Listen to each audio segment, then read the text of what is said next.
శ్రీ గురుభ్యో నమః. సంగీత ప్రపంచంలో ఎన్నెన్నో ప్రయోగాలకు నాంది పలుకుతూ వారి స్వరాలాపనతో ఎంతోమంది ప్రేక్షక హృదయాలలో చిరస్మరణీయులై గుర్తుండిపోయే మహోత్తరమైనటువంటి పద్మశ్రీ, పద్మభూషణ్, పద్మవిభూషణ్, గాన గాంధర్వులు, బిరుదాంకితులు శ్రీపతి పండితారాధ్యుల బాలసుబ్రహ్మణ్యం గురువర్యుల పాదపద్మములకు శిరస్సు వంచి నమస్కరిస్తూ వారు ఆలపించిన శివాష్టకం, లింగాష్టకం, బిల్వాష్టకం, విశ్వనాథాష్టకములను నా గాత్రముతో అభ్యాసము చేసి ఉంటుంది. అందలి అక్షర దోషములను మన్నించమని కోరుతూ గురువర్యుల అభిమానులను, భగవద్భక్తులను కోరుతూ మీ శ్రేయోభిలాషి మధు.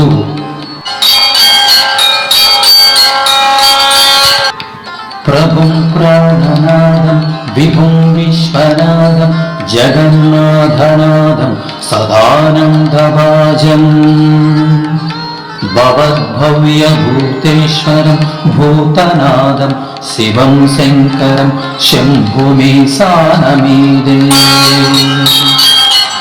గళేరుంధమాలం తనం సర్పజాలం మహాకాలకాలం గణేశాధిపాలం జటాజూట గంగోత్తరం గైపిశిష్యం శివం శంకరం శంభుమే సానమీదే.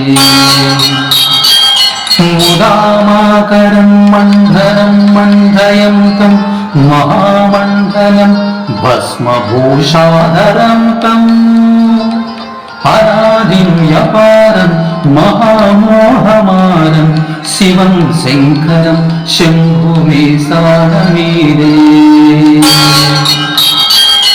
వటాధో నివాసం మహాతాటహాసం మహాపాపనాశం సదా సుప్రకాశం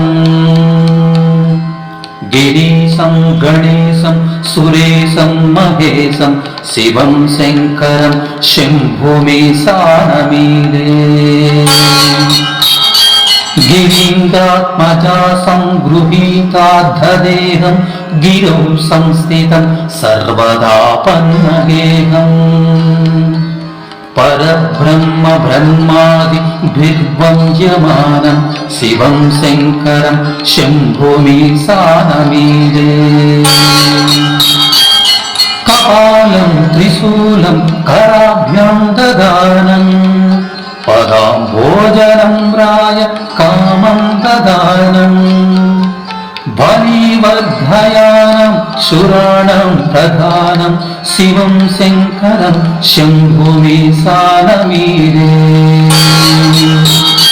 శరచంద్రగాత్రం గణానందపాత్రం త్రినేత్రం పవిత్రం గణేశస్య మిత్రం అపర్ణాకళత్రం సదా సచ్చరిత్రం శివం శంకరం శంభుమే సానమీదే. హరం సర్పహారం చితాభూవిహారం భవం వేదసారం సదా నిర్వికారం శ్మశానే వసంతం మనోజం దహంతం శివం శంకరం శంభుమే సానమీదే. స్వయం యత్ప్రభాతే నరశూలపాణి పటే స్తోత్రరత్నం త్విహ ప్రాప్య రత్నం సుపుత్రం సుధాన్యం సుమిత్రం కళత్రం విచిత్రైస్యమారాధ్య మోక్షం ప్రయాతి.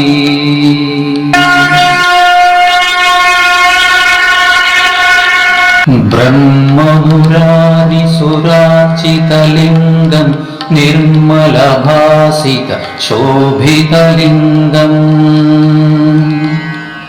జన్మజదుఃఖవినాశకలింగం తత్ప్రణమామి సదా శివలింగం. దేవముని ప్రవరాచితలింగం కామదహన కరుణాకరలింగం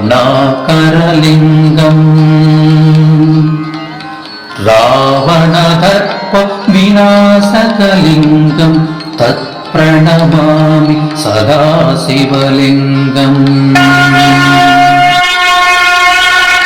सर्वसुगन्धसुलेपितलिङ्गं बुद्धिविवर्धनकारणलिङ्गं सिद्धसुरासुरवन्दितलिङ्गं तत्प्रणमामि सदा शिवलिङ्गम्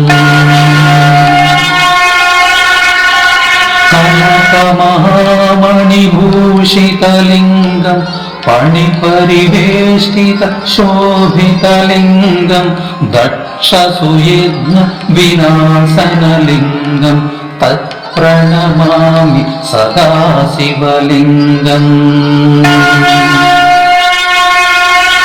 कुङ्कुमकुन्दलेपितलिङ्गं पङ्कजहार सुशोभितलिङ्गम्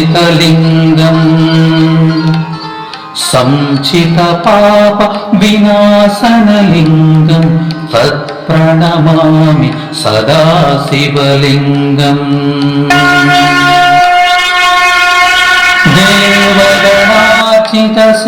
देवगणार्चितसेवितलिङ्गं भावैर्भक्तिभिरेव च लिङ्गं दिनकरकोटिप्रभाकरलिङ्गं तत्प्रणमामि सदा शिवलिङ्गम्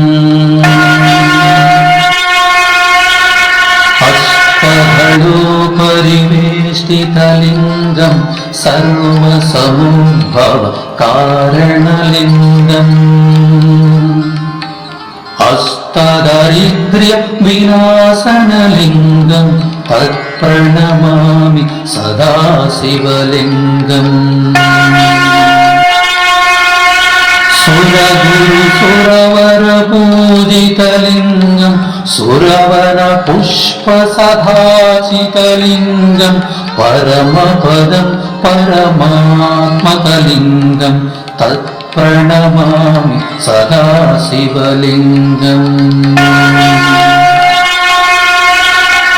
लिङ्गाष्टकमिदं पुण्यं यः पठेत् शिवसन्निधौ शिवलोकमवाप्नोति शिवेन सह मोदते।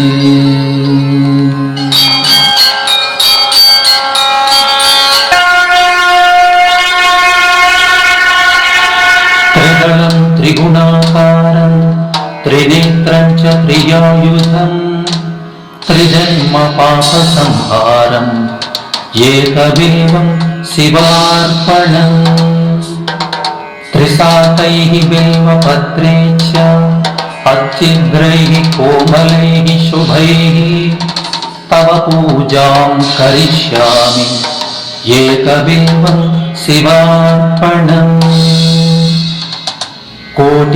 कोटिकन्यमहादानं तिलपर्वतकोटयः काञ्चनं शीलदानेन एकबिल्वं शिवार्पणम् काशीक्षेत्रनिवासं च कालभैरवदर्शनं प्रयागे माधवं दृष्ट्वा एकबिल्वं शिवार्पणम् गुरुवारे व्रतं स्थित्वा निराहारो महेश्वर नक्तं पौष्यामि देवेश एकबिल्वं शिवार्पणम् रामलिङ्गप्रतिष्ठा च वैवाहिककृतं तथा तटाकानि च संधानम् एकबिल्वं शिवार्पणम् अखण्डबिल्वपत्रं च आयुतं शिवपूजनं कृतं नाम सहस्रेण एकबिल्वं शिवार्पणम् भूमया सह देवेश नन्दिवाहनमेव च भस्मलेपन सर्वाङ्गम् एकबिल्वं शिवार्पणम् शालग्रामेषु विप्राणं तटाकं रसकूपयो यज्ञकोटिसहस्रच्च एकबिल्वं शिवार्पणम् दन्तिकोटिसहस्रेषु अश्वमेधस्य तत्क्रतौ कोटिकन्यमहादानम् एकबिल्वं शिवार्पणम् बिल्वाणं दर्शनं पुण्यं स्पर्शनं पापनाशनम् अघोरपापसंहारम् एकबिल्वं शिवार्पणम् सहस्रवेदपाठेषु ब्रह्मस्थापनमुच्यते अनेकव्रतकोटीनाम् एकबिल्वं शिवार्पणम् अन्नदानसहस्रेषु सहस्रोपनयनं तथा अनेकजन्मपापानि एकबिल्वं शिवार्पणम् बिल्वाष्टकमिदं पुण्यं यः पठेत् शिवसन्निधौ शिवलोकमवाप्नोति एकबिल्वं शिवार्पणम्